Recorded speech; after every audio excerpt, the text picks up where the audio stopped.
Break के बाद एक बार फिर से हम आपको गुड मॉर्निंग लाहौर में खुश आमदीद कहेंगे। व्यूअर्स, अभी हम मंकी पॉक्स पर बात करेंगे। बेसिकली मंकी पॉक्स एक इन्फेक्शियस डिजीज़ है, वायरल डिजीज़ है, और इसके जो केसेस थे बैक इन 2022 मई 2022 में इसके जो कुछ केसेस थे वो मंजर आम पर आए थे यूनाइटेड किंगडम में, जिसके बाद ये कहा गया था कि बेसिकली ये प्रॉब्लम जो है, ये मर्ज जो है, ये है तो जानवरों का और जानवरों तक ही महदूद रहेगा। लेकिन with the passage of time we started seeing कि ये इंसानों में भी मुंतकिल होने लग गया।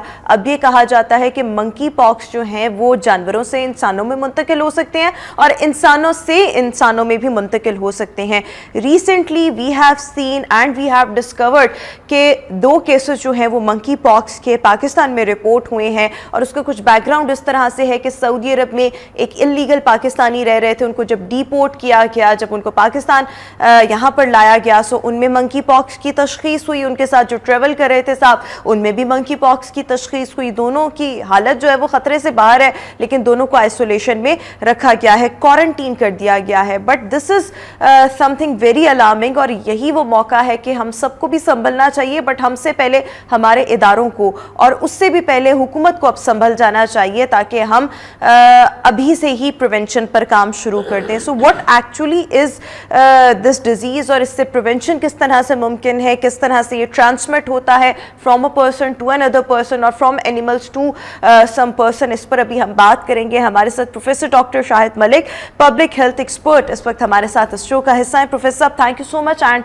Good morning. सो प्रोफेसर साहब, सबसे पहले मंकी पॉक्स है क्या? जो मैंने देखा और जो मैंने समझा वो यही था कि बहुत मोटे मोटे किस्म के आपकी बॉडी के ऊपर बल्जिंग से, अगर आप कह लें, दाने नुमा बन जाएं और बुखार वगैरह हो, और यही मुझे समझ आई है। But I want you to explain it to our viewers. देखिए रुकमा, अभी आपने जो बात की है, आपने लफ्ज़ यूज़ किया इन्फेक्शियस डिजीज़, तो मुझे कहने दीजिए कि इसको हम कंटेजियस डिजीज़ भी कहते हैं।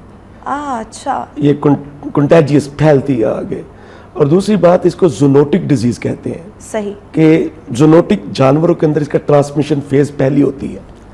अगर ये बीमारी जानवरों के दरमियान रहे तो प्रॉब्लम नहीं है, उनके दरमियान में चलती रहेगी।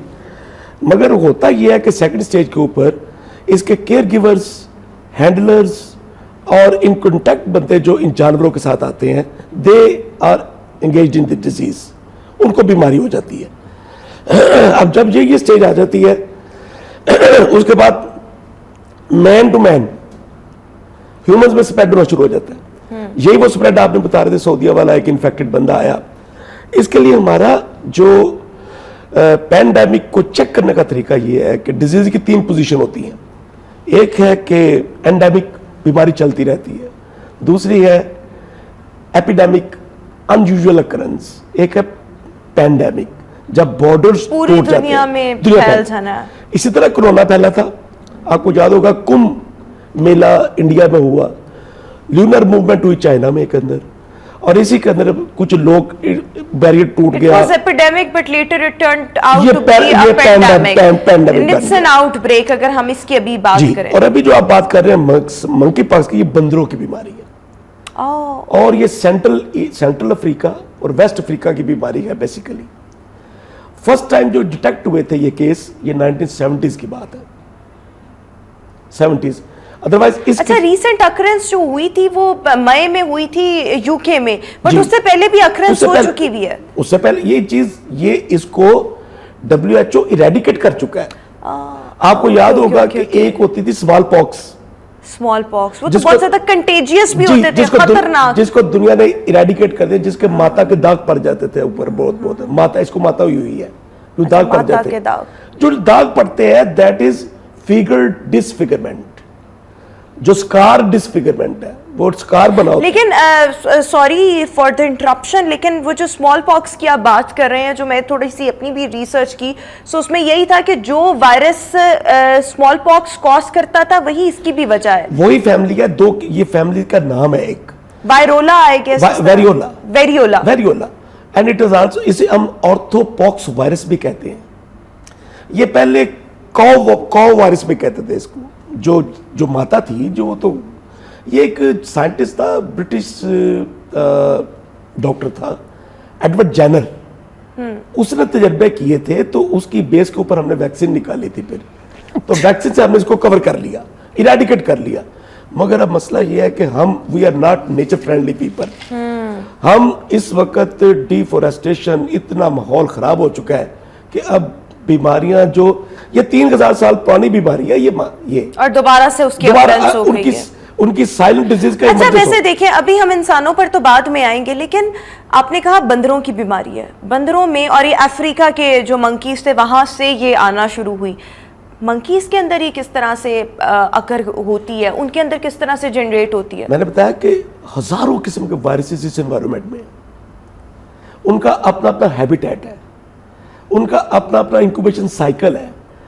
वो एक नेचुरल साइकिल था, ये मंकीज को ये इन्वेड कर लेती है, ये वायरस उनके अंदर जाता था, वहां पर मल्टीप्लाई करता है ना, ये ह्यूमन में डायरेक्टली मल्टीप्लाई नहीं करता, वहां पे मल्टीप्लाई किया, वहां पर फैला, और जब बंदरों को डील कर रहे थे वहां से इंसानों को हो गया, केयर गिवर्स। लेकिन अब ये मंकीज तो चले, एक हम जानवर की बात कर रहे हैं, अब तो ये वेरियस एनिमल्स में पाए जाने लगे। इट इज जूनोटिक, इसीलिए तो कहा है इसको ना, कई जानवरों में हो सकती है।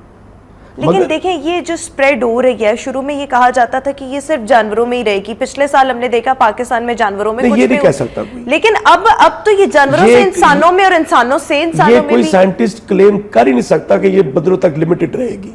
नहीं, बंदरों से जानवरों में आई, दूसरे जानवरों से इंसानों में आई। That was break of transmission chain. So वो एक साइकिल बन गया। जी, वो साइकिल बन गया ना, इसको ट्रांसमिशन साइकिल कहते हैं। अच्छा, अब चलें, अब हमने इसकी अगर हम बात करें कि जानवरों में तो चलें कहलैदा भी, अब इंशाल्लाह अगले 2 महीने में बकरा ईद भी है, जानवर लोग खरीद के लाते हैं, बच्चे हमारे यहाँ पर एक वो ट्रेडिशन कह लें, रिवायात कह लें, खूबसूरती कह लें ईद की, कि बच्चे जो हैं वो जानवरों से बड़ा डायरेक्ट कॉन्टेक्ट में भी आते हैं। या ओवरऑल भी अगर हम बात कर लें तो हमने इस चेन को ब्रेक कैसे करना है, जानवरों में भी ना आए लेकिन इंसानों में भी ना आए? देखिए रोमा, इसका एक ही असूल है कि minimize the contact with the animals और द इन्फेक्टेड पर्सन, दोनों पदों से। ऑलराइट, जो इन्फेक्टेड पर्सन है उसको आपने क्वारंटीन में रखना है, और जो कांटेक्ट में जाने के उसका प्रोसेस है, प्रोसीजर्स है, उसको अवॉइड करना है। आप ये कोरोना से बचे किस तरह? अगर कोई जानवर हमें बिल्कुल ठीक नजर आ रहा है जी, उससे भी हमने अवॉइड करना है। देखिए, अब देखिए, मैं सऊदीया में मैं गया था हज के ऊपर, तो वहां पर एक स्लॉटरिंग हाउस है। मैं अपने जो मकतब में बैठे हुए थे, हमें मैसेज आ जाता है कि कुर्बानी हो गई है। ये घरों में हम जो कुर्बानी करते हैं, ये इस तरीके से एक है तो मजहबी मसला, मगर एक इसके सिस्टम होना चाहिए थोड़ा सा, और कांटेक्ट आपका बिल्कुल बजाय है कि खतरा है बीमारी फैलने का ये, मगर ये दूसरा बात है कोई वैक्सीन वगैरह, वैक्सीन जानवरों के लिए भी वैक्सीन हो, जो आप घर जानवर लाएं, वैक्सीनेट करवा कर लाएं, आप खुद भी इंसान भी खुद। और अभी ये कर दिया ना गवर्नमेंट का ये बड़ा, वैक्सीन इज अवेलेबल, WHO के पास है, and how we can get ourselves vaccinated. अब ये पंजाब गवर्नमेंट ने तो बड़ा अच्छा काम किया है। ठीक है, वो बताएं, वो काम अभी मैं पढ़ रहा था सुबह बयान मोहसिन नकवी साहब का, CM साहब का, कि उन्होंने एक मिनिस्ट्रियल कमेटी बना दी है, ठीक है, जो इसको रिव्यू करेगी डेली बेसिस के ऊपर। और दूसरा एक और काम भी किया उन्होंने कि वैक्सीन WHO से परचेज करने के लिए लेने लगे हैं। वो परचेज करें, गिफ्ट लें, जिस तरीके से भी, बट वो वैक्सीन लगेगी किसको? वो लगेगी front line health care providers को। डॉक्टर तो ऊपर सबको लगनी चाहिए, सबको लगनी चाहिए। इन द फर्स्ट स्टेप जो हैंडलर्स है ना, उनको लगनी चाहिए। वेटरनरी सब्जेक्ट भी है, एनवायरमेंटल सब्जेक्ट भी है। व्हाट आई फील, मतलब अगर मैं अपनी छोटी सी ओपिनियन ऐड करना चाहूँ तो हर उस इंसान को जो जानवरों के साथ डायरेक्ट कांटेक्ट में आना, सबसे पहले उसको लगनी चाहिए उसको। उसके बाद आपके आ जाते हैं हेल्थ केयर प्रोवाइडर्स। वैक्सीनेशन, जिस चीज को वैक्सीन आप पूरी कवरेज स्पेक्ट्रम में चले जाएंगे, आप 70% पॉपुलेशन को वैक्सीनेट कर लीजिए, आपकी बीमारी खत्म हो जाएगी। ठीक है, इसको तो वो कहते हैं ना herd immunity, right? It creates herd immunity. Herd immunity का लेवल ही ये है सही कि या 70% को आप वैक्सीनेट कर दीजिए तो ये खत्म हो जाएगी, बाकी 30% प्रोटेक्ट हो जाते हैं।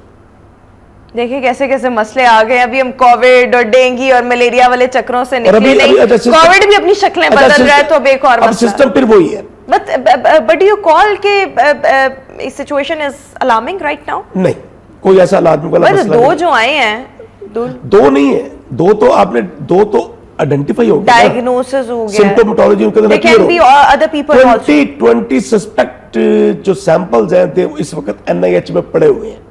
सही 20 उनके अंदर किसी का डिटेक्ट हो सकती है।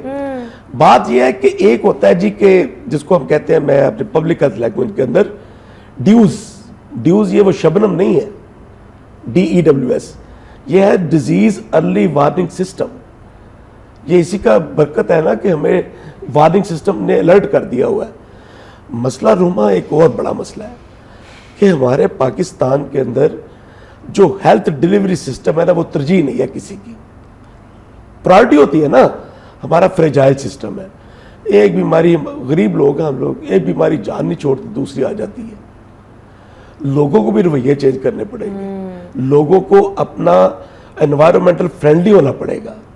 ये चीजें नहीं होगी ना, हाइजीन, अब देखें अभी आप सड़क पर निकल जाए, सड़क आपकी मेरी दोनों की कट्टी है ना, हम अपने घरों को साफ रखते हैं लेकिन हम अपने मुल्क को, अपनी सड़कों को साफ नहीं रखते। यही रवैया गलत है। हम अपने घर को साफ करके कूड़ा जो है हमने बाहर यही रवैया सजाना गलत होता है। है। अभी सड़क पे चले जाए हम। अच्छा, we are short of time, मैं एक चीज और आपसे पूछना चाहूंगी, इसके साइंस एंड सिम्टम्स क्या हैं in the human beings? Human beings के अंदर आपने देखा होगा सबसे पहले ये फेस पे अपीयर होगी, जो बड़े बड़े बम्प्स बनते हैं उसको हम कहते हैं बम्प्स कहते हैं, बम्प्स, जो बड़े बड़े पंप्स, बम्प, BUMP, बम्प्स वो बनते हैं। ठीक है, वो इतने सख्त होते हैं, उसके बाद ये हाथ पे आ जाएंगे, ठीक है, फिर ये पूरे आएंगे और एक चेहरा लाल होना शुरू हो गया, इचिंग शुरू हो गई, टॉन्सिलाइट, ये गला फैल गया, बुखार, हेडेक, चिल्स, मसल एक, ये सारी इसकी अलामत है।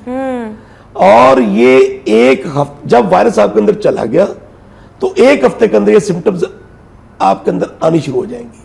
एक हफ्ते बाद सिम्टम्स आएंगे, लेकिन उस एक हफ्ते के दौरान अगर आपने लोगों से मिलना जुलना रखा तो वो भी मुतासर हो गए ना। यही तो चीज आपने एजुकेट किया है कोरोना ने हम लोगों को, जिसको हमने पे तोड़ दिया हुआ है कि safe distance, social distancing and masking. Mask अब इस कौम के पार्ट ऑफ लाइफ है। लेकिन व्हाट आई फील के जो बहुत ज्यादा डायरेक्ट कांटेक्ट में आते हैं ना जानवरों के साथ लोग, उनको बहुत एहतियात करने की जरूरत है, और जो दूसरे लोग हैं उनको भी एहतियात करने की, जो ऐसे लोगों के साथ कांटेक्ट में होते हैं उनको एहतियात करने की जरूरत है। बाय द वे, जिनके पास घरों में पेट्स वगैरह, उनको भी एहतियात करनी चाहिए। जी 100%। अच्छा, कुछ वायरसेस होते हैं कि वो एयर के थ्रू भी ट्रांसमिट, कुछ तो मतलब फूड के जरिए, वाटर के जरिए, ड्रॉपलेट, कुछ जो होते हैं। हम बातें कर रहे हैं, हाँ, तो कुछ ऐसे वायरस, लेकिन ये इसके वायरसेस ऐसे हैं जो हवा के जरिए भी ट्रांसमिट, इतनी ज्यादा ट्रांसमिशन नहीं है, ये कॉन्टेक्ट। देखिए, लोगों ने घरों में भी तो जानवर रखे होते हैं, बट यस, हमने फिर वैक्सीनेट खुद को करवाना है, वैक्सीनेशन अवेलेबल होनी चाहिए, उससे भी वैक्सीनेट करवाना है, आप भी होना है, खुद भी होना है। सो यही एक इसकी प्रिवेंशन का तरीका। ओनली सोल्यूशन वैक्सीनेशन, अदरवाइज तो सपोर्टिव ट्रीटमेंट है। बुखार की दवाई दे, लेकिन वैक्सीनेशन हुकूमत के पास एक वाफिर मिकदार में होनी चाहिए, and government must educate the people कि वो आकर करवाएं, चाहे पैसे खर्च के करवा लें। देखे, वो तो गुर्बत के झगड़े हैं ना, गरीब लोग हैं हम लोग, हमारे पास है कुछ नहीं। Thank you so much professor doctor Shahid Malik साहब, हमारे साथ शो का हिस्सा थे। और यस, हमें अपनी इख्तियात अब खुद से ही करनी है, और स्पेशली वो लोग जो डायरेक्ट जानवरों के साथ कांटेक्ट में है, जिनके घरों में जानवर हैं, विलेजेस में ज़्यादा ये काम होता है, और फिर वहाँ से जो लोग हैं, आप सब उनके साथ एहतियात करें। अगर आप ऐसे कांटेक्ट में किसी के साथ आ जाते हैं तो उनसे एहतियात करना लाजमी तौर पर ज़रूरी है, and this is the only way and the solution जिसके ज़रिए वी कैन प्रोटेक्ट आवरसेल्व्स। अभी हम शो में एक ब्रेक शामिल करेंगे, वापस आएंगे ब्रेक के बाद। Good morning.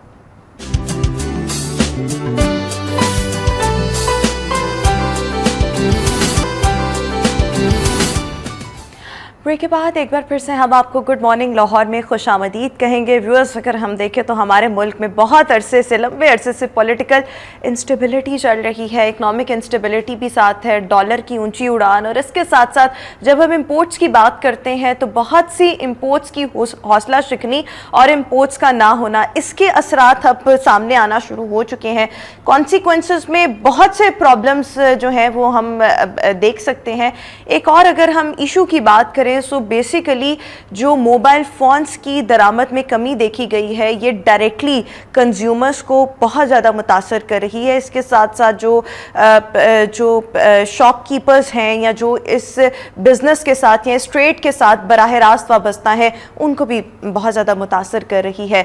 सो यस, इसके जो बराह रास्त असरात हैं वो थ्रू दिस प्रोसीजर अब वो एंड कंज्यूमर तक भी पहुंचना शुरू हो गए हैं। इस पर अभी हम बात करेंगे रीजंस क्या है, बेहतरी के क्या कोई चांसेस हैं या नहीं है। हमारे साथ सीनियर नाइब सदर हफीज सेंटर जैद मून साहब हमारे साथ इस वक्त स्काइप पर मौजूद हैं। जैद साहब, थैंक यू सो मच। सबसे पहले तो ये बताएं कि 71% कमी जो देखी गई है 2022 से, अगर हम मार्च 2023 की बात करें तो 71% इंपोर्ट्स में कमी देखी गई है मोबाइल फोन्स के।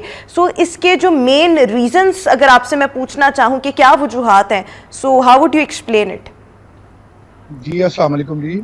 वालेकुम अस्सलाम।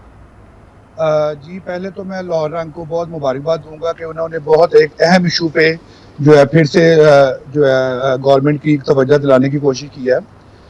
अच्छा जी, मैं इसमें थोड़ा सा आपको मादी में जाना जो है जाके बताना पसंद करूंगा कि असल में मादी में जो है यहाँ पे हमारी पाकिस्तान में मैन्युफैक्चरिंग की तरफ पाकिस्तान जा रहा था। ठीक है जी, मोबाइल जो है वो पाकिस्तान में असेंबल्ड हो रहे थे। उस वक्त जो है वो ड्यूटीज़ इन्होंने जो पीटीएस की ड्यूटी है और जो आरटीए ड्यूटी है वो बहुत ज़्यादा लगाई थी, वो एक रीज़न समझ आती थी।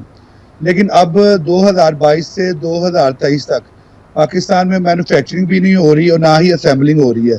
तो अब तो इतनी ज़्यादा जो ड्यूटीज़ हैं उससे जो है वो सार्फ जो है और दुकानदार दोनों ही बहुत ज़्यादा जो है मुतासिर हो रहे हैं। ठीक है, अब इस वक्त जो $1000 का जो फ़ोन है उस पर 1,87,000 रुपया जो है वो ड्यूटी है। ठीक है जी, ये टू मच ड्यूटी है। पूरी दुनिया में लोग जब ये ड्यूटी यहाँ पे सुनते हैं आके तो वो बहुत हैरान होते हैं, क्योंकि ये पूरी दुनिया में इस तरह का जो है वो ट्रेंड नहीं है।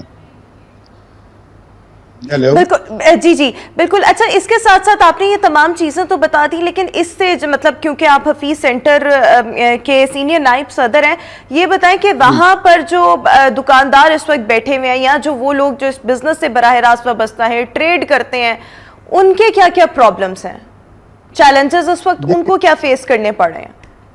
देखिए जी, इस वक्त तो जो हालात चल रहे हैं, दुकानदार जो है वो बेचारे तो अपने सर्वाइवल की जंग लड़ रहे हैं।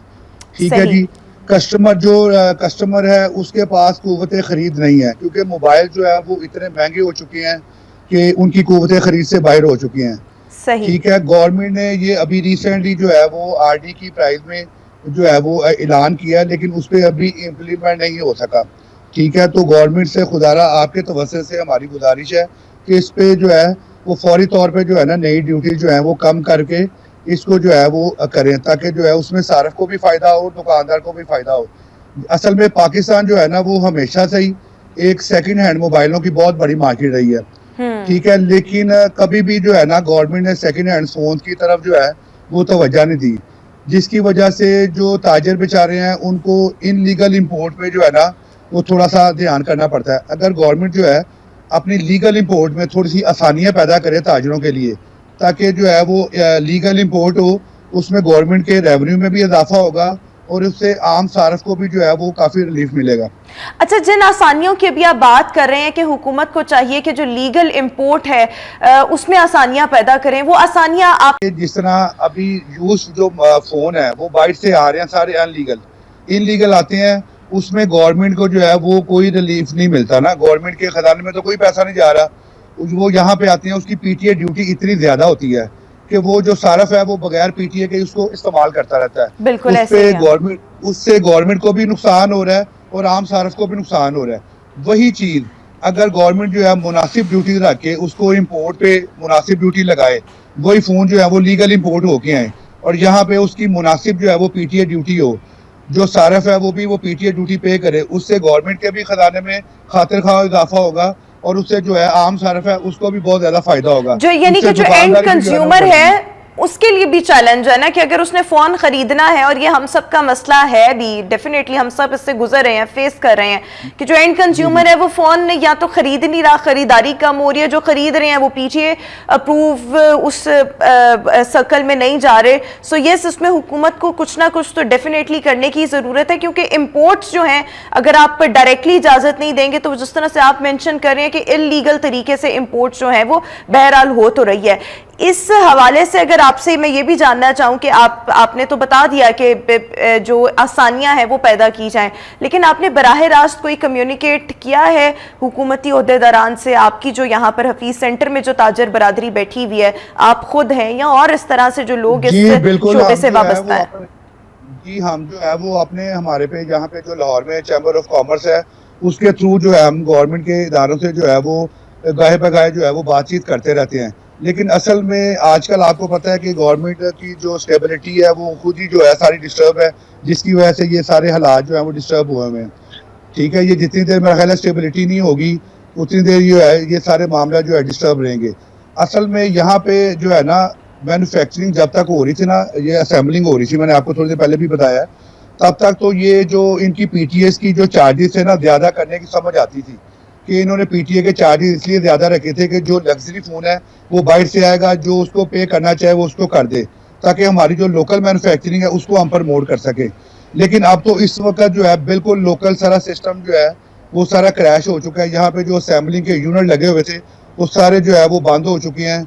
इस वक्त यहाँ पे जितने ब्रांड हैं, सैमसंग है, ओप्पो है, वीवो है, टेक्नो है, इन्फिनिक्स है, वो जो है वो पाकिस्तान से जो है वो वापस जाना चाह रहे हैं, क्योंकि यहाँ पे हालात की वजह से एक तो उनको इंपोर्ट में काफ़ी जो है वो मुश्किलात आ रही हैं, क्योंकि आपको पता है कि एलसीज पे 1 साल से पाबंदी लगी हुई है।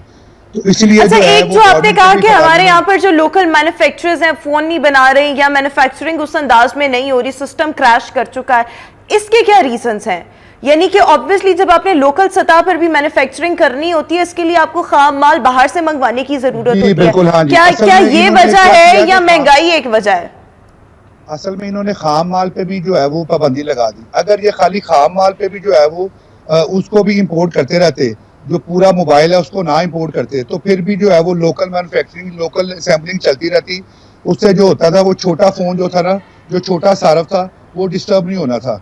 जो $350 से $500 तक का फ़ोन है ना, जो 30,000, 40,000, 50,000 की रेंज में आता है, वो जो सारफ है ना वो डिस्टर्ब नहीं होने थे, एक मामला अच्छे तरीके से चलता रहना था। लेकिन इन्होंने खाम माल पे भी जो है वो उसको भी बैन कर दिया, जिसकी वजह से ये सारा जो है वो डिस्टर्बिंग जो है ना वो ज़्यादा बढ़ गई है। बिल्कुल ठीक हो गया, thank you so much. Zaid moon साहब हमारे साथ इस शो का हिस्सा थे। वही बात कि एलसीज इस वक्त बंद हैं, खाम माल बाहर से इंपोर्ट नहीं करने दिया जा रहा, फ़ोन्स डायरेक्ट बाहर से इंपोर्ट नहीं हो रहे, सो इसीलिए जो ट्रेडर्स हैं वो इलीगल तरीके से बाहर से फ़ोन्स जो हैं वो इंपोर्ट कर रहे हैं, जिसकी वजह से मसाइल बहुत ज़्यादा हैं। एंड कंज्यूमर की अगर हम बात करें तो उसको भी बहुत से चैलेंजेस इस वक्त दरपेश हैं। पीटीए की जो फीस है वो इतनी ज़्यादा है कि लोग वैसे ही इस्तेमाल कर रहे हैं। सो ये जो सिस्टम है ये इस वक्त बहुत ज़्यादा कोलैप्स भी किया हुआ है, प्रॉब्लम्स भी इसमें आ रहे हैं, जिसमें डेफिनेटली हुकूमत को हर फील्ड में, मेरे ख्याल में हर सेक्टर में तवज्जो देने की ज़रूरत है। वहीं पर ये सेक्टर भी है जिस पर खुसूसी तौर पर तवज्जो देने की ज़रूरत है, और यहाँ पर जो ट्रेडर्स हैं आसानियाँ पैदा करने की ज़रूरत है। अभी हम शो में एक ब्रेक शामिल करेंगे, वापस आएंगे ब्रेक के बाद।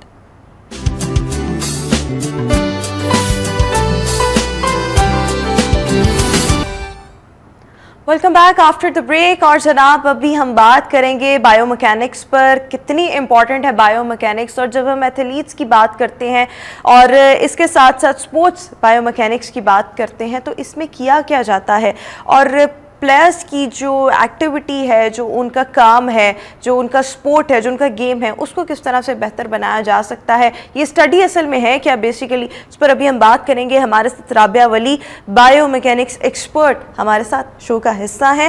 राबिया साहब, thank you so much and very good morning. So how would you define biomechanics in general? Biomechanics actually madam देखते हैं तो बायोमैकेनिक्स में हम जो हमारी बॉडी पे अफेक्ट कर रही होती है इंटरनल और एक्सटर्नल फोर्सेस, हम उसको स्टडी करते हैं। हम अपने जो मोशंस को, बॉडी के मोशंस को एनालाइज करते हैं थ्रू बायोमैकेनिक्स। अगर स्पोर्ट्स से इसको रिलेट किया जाए तो हम प्लेयर्स के जो एक्शंस वगैरह हैं, उनके एंगल्स वगैरह हैं, उनको एनालाइज करते हैं थ्रू बायोमैकेनिक्स। बिल्कुल ठीक। अच्छा, अभी आप बात करी थी internal and the external forces, उसको आप लोग एनालाइज करते हैं। इंटरनल एंड एक्सटर्नल फोर्सेस को हाउ वुड यू डिफाइन, वो कौन सी फोर्सेस हैं? यानी कि मतलब अगर मैं किसी चीज़ को फोर्स कर रही हूँ, पुश कर रही हूँ, सो बेसिकली इस तरह की फोर्सेस आप इनकी बात कर रही हैं? एक तो मैडम आपकी अपनी बॉडी के मोशन है, आप अपनी फोर्स लगा रहे हो। दूसरी एक्सटर्नल फोर्सेस मीन दैट आप पे ड्रैग फोर्सेस अफेक्ट कर रही होती हैं, like that wind velocity, other forces, ये सारी की सारी आपके ऊपर परफॉर्मेंस पे अफेक्ट कर रही होती हैं। ठीक है, लाइक दैट अगर हम इसको देखें बायोमैकेनिक्स को, तो ये अगर हम इसके इक्विपमेंट्स पे आ जाते हैं, स्पोर्ट्स गियर पे आ जाते हैं, तो अब देखेंगे उनका आने वाले जदीद मॉडर्न टेक्नोलॉजी के हिसाब से, तो अब ये जो स्ट्रक्चर्स बनाया, लाइक दैट अगर हम एक साइकिलिस्ट को लें तो साइकिलिस्ट की शेप, साइकिल की शेप, उसका जो हेलमेट है उसकी शेप, वो इसलिए बनाई है कि उसके ऊपर एक्सटर्नल फोर्सेस कम से कम अफेक्ट करें। जैसे एक स्विमर्स को ले लें, उसका कॉस्ट्यूम है, स्विमर के कॉस्ट्यूम को इसलिए कि उसके ऊपर ड्रैग फोर्स कम से कम। अंडरस्टैंडिंग के लिए अगर आपसे ये पूछना चाहूँ, बिकॉज ये एक ऐसा टॉपिक है जिस पे मैं खुद भी आपसे ऑब्वियसली चाहूँगी कि मुझे ज़्यादा से ज़्यादा मैक्सिमम इंफॉर्मेशन मिले। स्विमर की अगर हम बात करें तो एक तो इंटरनल फोर्सेस हैं, जब वो स्विमिंग करते हुए खुद यूज़ कर रहा है, पानी के अंदर स्विमिंग कर अपने हाथ पैर जो है वो बार बार घुमा रहा है, तो वो तो हो गई अपनी forces, we can call it as the internal forces.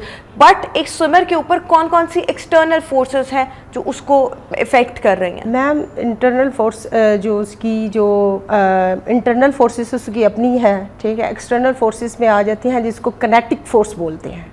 Kinetic दो टर्म्स आती हैं। Kinetic is the moving energy, right? Kinetic is the study of forces that acting on a body. ठीक है, ठीक है, ओके। उसमें द ड्रैग फोर्स इफेक्ट कर रही होती है। ड्रैग फोर्स आपकी पानी की फ्रिक्शंस आपके ऊपर अफेक्ट कर रही होती है। दैट इज़ द रीज़न उसका कॉस्ट्यूम इस तरह का बनाया जाता है, उसके ऊपर फ्रिक्शंस कम से कम अफेक्ट करे, उसकी ड्रैग फोर्स कम से कम अच्छा, एक्सटर्नल फोर्सेस से मुराद जो हमारे एनवायरनमेंट की चीजें हैं, जैसे पानी जो है वो एक्सटर्नल फोर्स का किरदार अदा करेगा। साइकिलिस्ट के ऊपर विंड इफेक्ट करेगी, उसकी मूवमेंट को, साइकिल की मूवमेंट को बदल रही होगी या इस तरह। अच्छा, ये हो गई बायोमैकेनिक्स। तो मैं अपनी अंडरस्टैंडिंग के लिए पूछा बिकॉज मुझे कोई इतनी समझ नहीं आ रही थी कि ये असल में है क्या। अभी हम इसकी इंपॉर्टेंस को देखें तो what is the importance of the biomechanics and specially in the relevance of sports? There is a lot of importance of the biomechanics like that। अगर हम स्पोर्ट्स में देखें और एवरीडे लाइफ में देखें तो स्पोर्ट्स बायोमैकेनिक्स हर जगह। अब जैसे कि मैंने आपको बताया कि एक तो एंगल्स की करेक्शंस के लिए आते हैं, ऑप्टिमाइज हम करते हैं कि आपका मिसाल के तौर पर एक जेवलिन थ्रो लेखें। ये कॉमनवेल्थ गेम में अभी हमारे जो अरशद नदीम साहब हैं, ठीक है, गोल्ड मेडल लेकर आए हैं। 86.16 मीटर से उन्होंने जेवलिन को थ्रो किया और आपने देखा होगा उनको, यानी कि थ्रू ऑल द कंपटीशन उनको chronic injury, elbow chronic injury को फेस करना पड़ा। अगर उनके ऊपर हम बायोमैकेनिकल एनालिसिस कर लेते, एनालाइज करते कि कौन से एंगल पे उन्होंने जेवलिन को रिलीज करेंगे, तो डेफिनेटली उनको इस तरह की कोई भी प्रॉब्लम को फेस नहीं करना पड़ना था। ठीक है, इसी लिहाज से देखें, एक तो एंगल्स करेक्शंस करते हैं हम लोग कि इस एंगल पे हमारा शोल्डर का, हिप का, एल्बो का ये एंगल होना चाहिए। ठीक है, बिल्कुल ठीक है। एंगल की करेक्शंस है बायोमैकेनिक्स में। सेकेंडली आपकी आ जाता है स्पोर्ट्स गियर।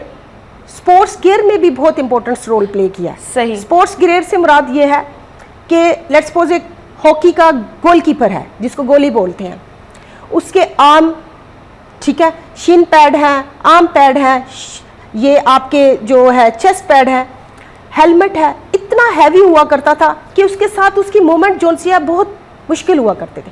थ्रू बायोमैकेनिक्स उनका रिड्यूस किया गया।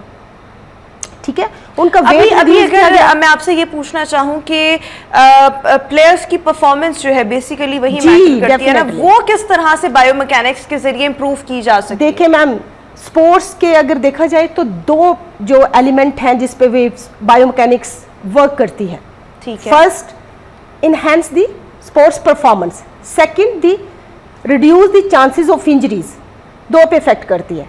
देखिए, जब आपका एंगल बिल्कुल एक्यूरेट होगा तो डेफिनेटली, जब हम स्पोर्ट्स परफॉर्मेंस की बात करें तो जो माइक्रो सेकंड्स में आपका आता है, अगर आपका माइक्रो सेकंड्स में भी आपका इफेक्ट आता है यानी कि इम्प्रूव होता है, तो डेफिनेटली आप रिकॉर्ड ब्रेक करते हैं।